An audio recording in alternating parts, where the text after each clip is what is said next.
Hello friend, जय जगन्नाथ। मु देव आपन स्वागत करुच्ची आपण चैनल रे। आपण को आज गोटे मंदिर बुलिया नेबी। आपण देखि पारथि मंदिरटे होची नरसिंह मंदिर। ए मंदिर पछर कहानी आपण किछि कहबी, पौराणिक कथा अछि। चलंतु जीवा जानिबा।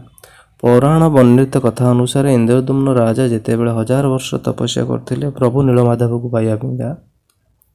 जेतेले अश्वमेध यज्ञ भी करथिले। एठारे अश्वमेध 1000 वर्ष पर यज्ञ पर नारद मुनि दर्शन दे कहिथिले जे एठारे नरसिंह मूर्ति स्थापन करिया पेंगा आ इंद्रदुम्न राजांको द्वारा एठारे नरसिंह मूर्ति स्थापन करा जायतिला।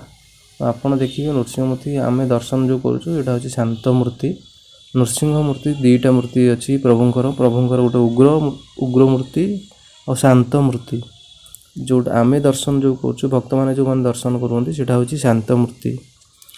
आ गोटे कथा जानिथिबे, जेते बेले कला पहाड़ पुरी आसी आक्रमण करथिला, सब मंदिर हिंदू धर्म मंदिर भांगुथिला, किंतु ए जगह आसीथिला आक्रमण करथिला, किंतु मूर्ति रो किछि करि पर नथिला, मंदिर रो भी किछि करि पारि नथिला।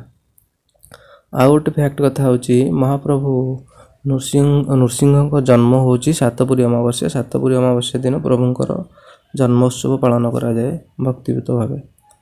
आपण जदि एहीपरी फैक्ट जानिबा को चाहंती ताहले मो चैनल को सब्सक्राइब, शेयर, लाइक करंतु।